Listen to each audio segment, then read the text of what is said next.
Good morning, Friday Drop-In Meditators. Good to be with you.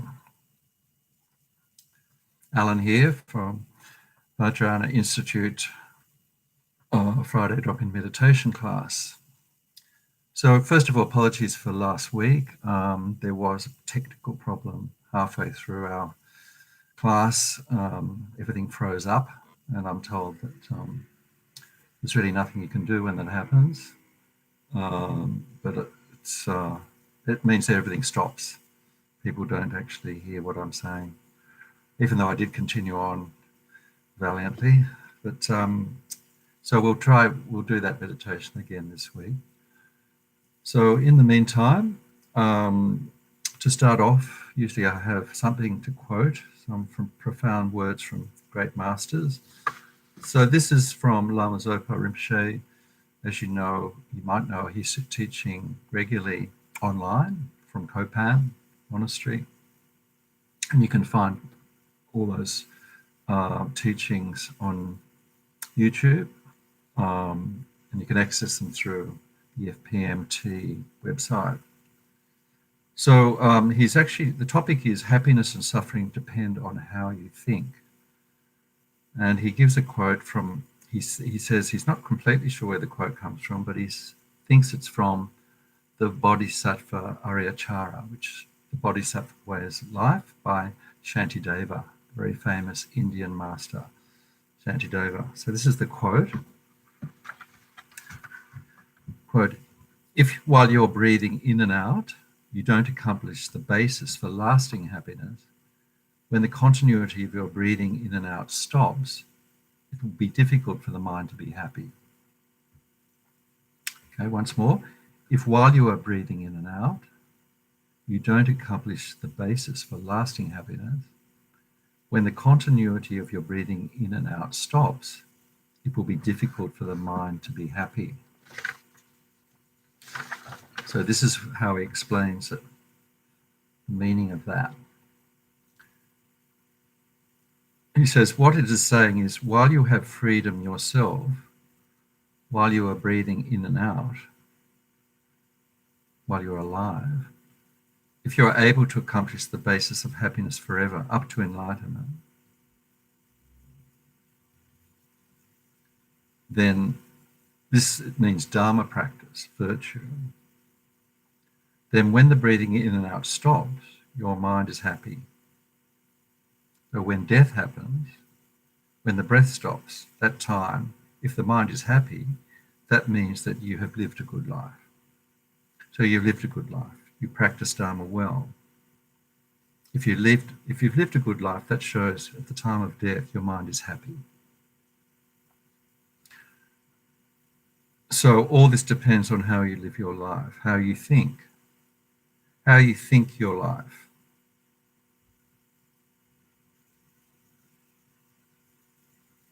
That's how your mind thinks in everyday life, how it motivates. Thinks in a positive way or thinks in a negative way. So depending on that everyday mind, how you live your life, how you think in a positive way or a negative way. So that's basically what he's saying is our practice now will determine how our mind is at the time of death. So the breath in and out is while we're alive. You need to watch the mind, think positively. And to begin, the basis of thinking positively is mindfulness, because that allows you to be aware of how you're thinking, what's going on in the mind.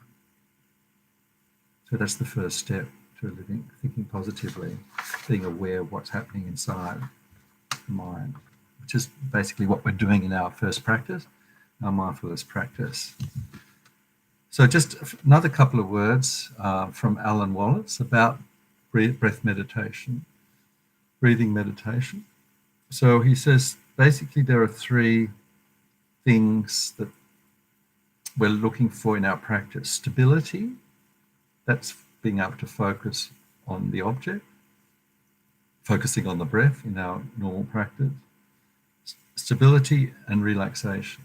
He says, relaxation is the basis of stability. If we're physically relaxed and mentally relaxed, then our mind becomes stable. And from that comes vividness. And by vividness, he means a sharpening of our awareness, the heightening of the senses. And he says this heightening of the senses needs to be grounded in stability, in this relaxation and stability. Otherwise, he says, if you've just got vividness, he calls this cloistered virtue. Then if you're in the monastery or in the retreat, then your mind's calm. But as soon as you go outside, if you don't have stability, the mind will become extremely sensitive, super sensitive, he says. So you've got a high pitch of mindfulness, sensitivity, but no composure, he says. So he says, as your mind becomes composed and relaxed, then this gives stability, and from that comes vividness, awareness. So vividness, if we've got vividness, we can notice very small movements, say just moving our hand in a very small way, or just one finger, can become really interesting because we're so aware of each tiny fractional movement. And also, if you apply vividness to breathing, you start to notice how each breath is slightly different. No two breaths are alike. So this is from where the mind's super aware, but also stable. But these are good pointers. They basically come, he says, from Theravadan teachings. Theravadan has very good teachings on mindfulness, breathing meditation, breath meditation. So let's do it. Let's do our breathing meditation, the most simple one. Then I thought we haven't done the 9-round breathing for a while, so we'll start off with that. 9-round breathing is practice that's said to be very good for calming the mind, clearing obstacles. So I'm just fixing the light. Clearing obstacles to our practice. Basically, all we do is breathe in through the right nostril. Practice. Basically, all we do is breathe in through the right nostril 3 times and out through the left 3 times. 3 times in through the left, out through the right 3 times, and 3 times in through both, out through both 3 times. Now to help that happen, we can use just one finger to block the nostril we're not using. That's optional, or you can just visualize. The other optional practice is visualizing breathing in all the positive energy of the universe with each in-breath in the form of white light with each in-breath, out, and with each out-breath you're breathing out all your negativities, obstacles in the form of black smoke. So white light with each in-breath and out, black smoke with each out-breath. That's an optional visualization. All right, so let's start. Get comfortable.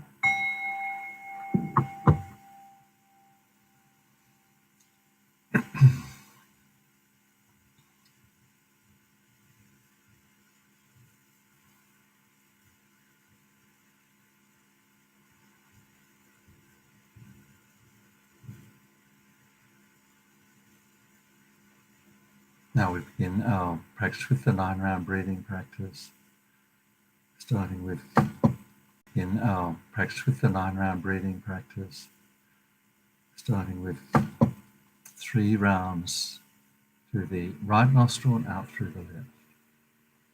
3 times in through the right nostril, out through the left.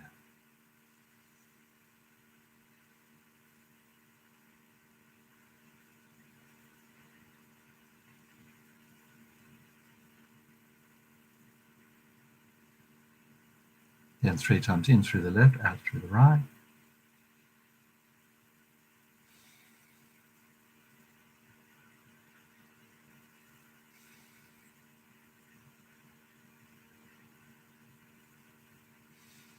Then 3 times in through both, out through both.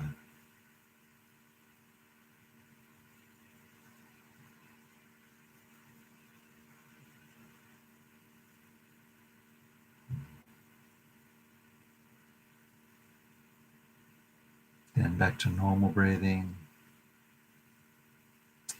thinking our whole body now is completely purified.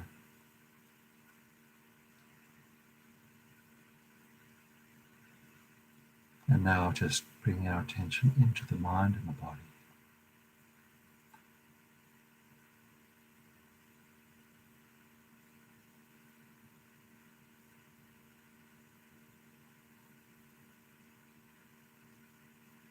Just setting up our state of mind, our motivation, thinking how incredibly fortunate we are to be able to sit together like this and do some practice together.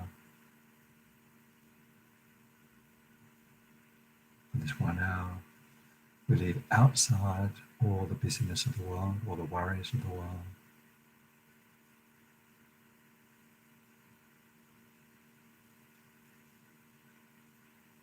We're doing our practice not just for our own benefit, but benefit of those around us.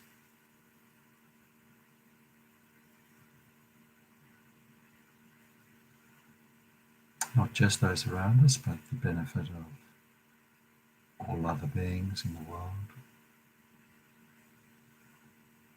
Not just those around us, but the benefit of all other beings in the world.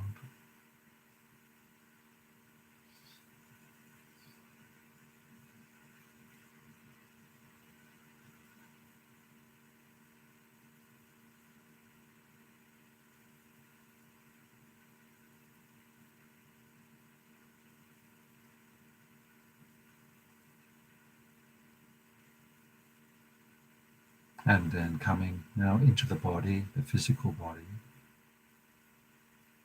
scanning the body, looking at our posture, whether we're sitting, lying down, on the chair or the floor.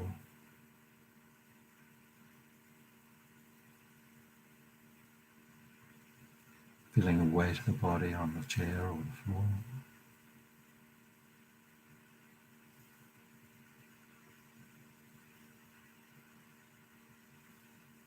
Using the breath to help relax, so with each out breath we feel we're letting go physically, body getting heavier,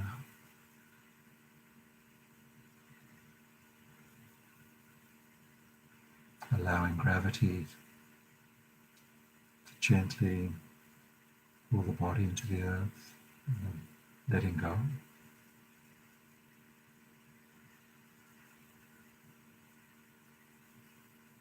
Surrendering to gravity.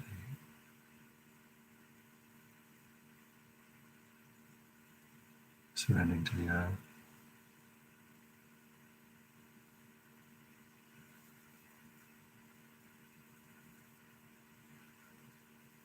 Scanning the upper body, the shoulders, the neck and the head. Checking for any tightness. The facial muscles around the face and the eyes, the nose, breathing out any even faint tension in the body.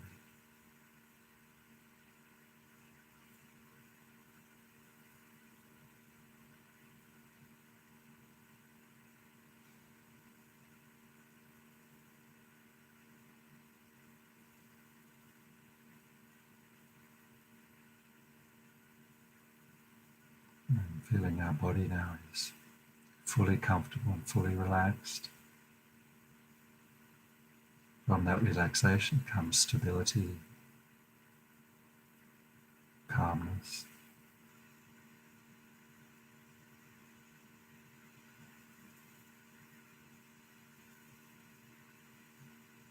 From the calmness comes awareness of the breath. Gently placing our attention on the breath, how it enters and leaves the body.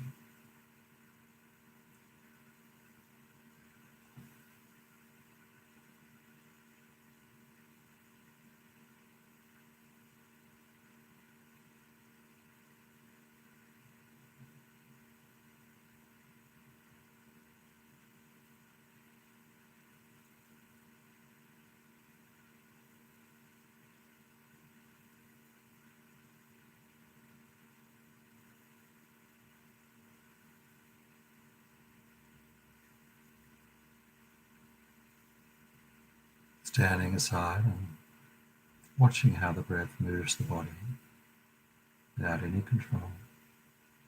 It's always there. Now we're noticing it.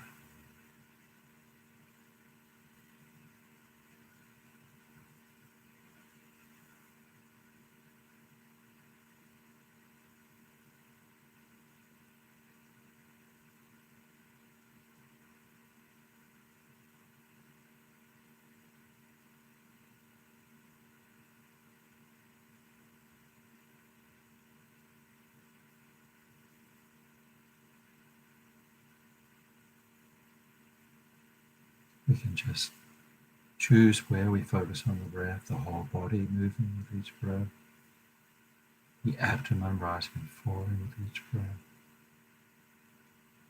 or with the nostrils, gentle, the abdomen rising and falling with each breath, or with the nostrils, gentle sensation of the breath entering the nostril and leaving the nostril.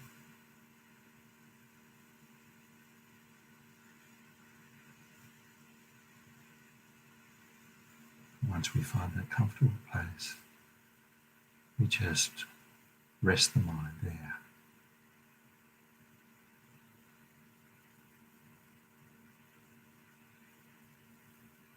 Rest our full attention there.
Staying with the breath, and also being on guard for the wandering mind when we lose the breath, and for our distraction.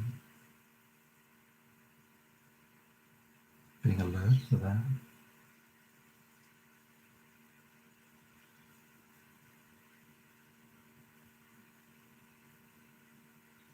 When we find we've lost the breath,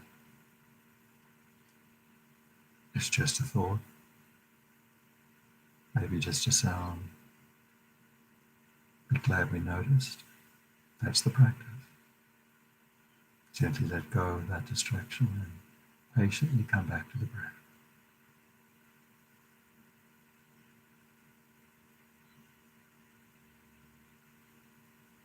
Again and again.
Only one breath at a time is all we need to watch. Each in-breath, each out-breath.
If the mind is a bit sleepy, just open the eyes slightly and let in some light.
Thoughts may come, but we allow them to pass through the mind. They rise and they dissolve back into the mind, giving ourselves space to breathe, not distracted by thought.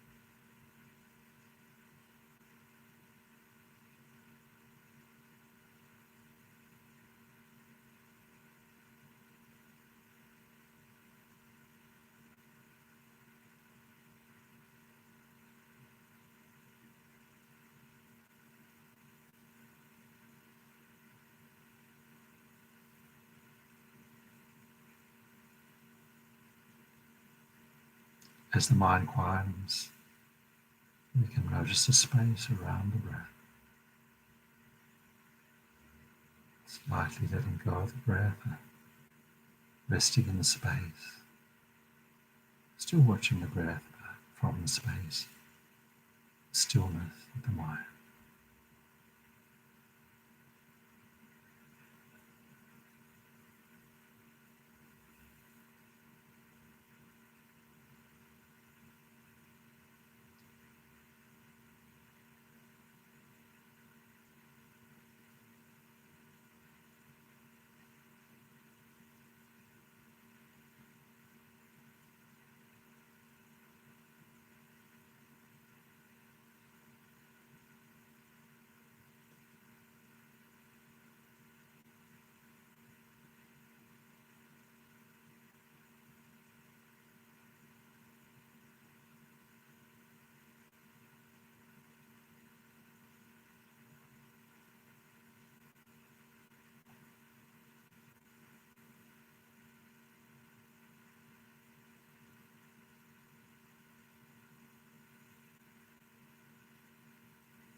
just relax, have a break.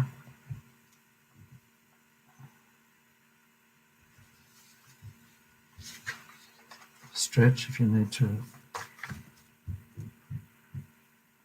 Drink.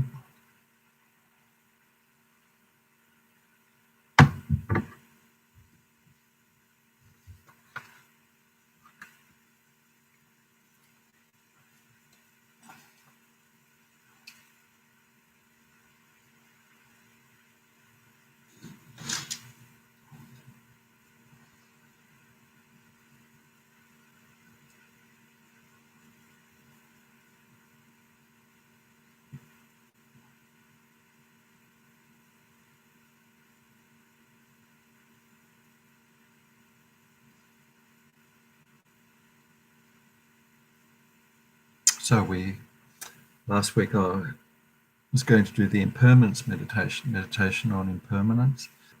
Useful particularly now when we see such change in the world with the coronavirus and our normal routine usually being disrupted. So it said that, remember when Geshe Zopa, and even in our internal world, it's changing. Our mind changing from moment to moment. The world, it's changing. Our mind changing from moment to moment. So recognizing this, like this disease, this pandemic, and other things, could be a catastrophe in our personal lives, our relationships, or whatever. It helps because we've actually acquainted ourselves with this as being part of the reality of our existence at the moment. This is called conditioned existence, that our body and all the phenomena in the outside world is all subject to causes and conditions. And those causes and conditions are changing the body, the cells of the body, how it's changing from moment to moment. So this is what we call conditioned existence. To accept that, the whole journey through life becomes easier because we have less grasping, less clinging to wanting to hold the good experiences and rejecting the bad experiences. More realistic because things will change. The good pleasurable experience won't last, and even the unpleasant experiences won't last. So I'll just quote from this wonderful quote that is contained in the Praise to Shakyamuni Buddha prayer, which we usually a flash of lightning, a cloud. See conditioned things as such. So these things like bubbles, lightning, we can obviously see very fleeting,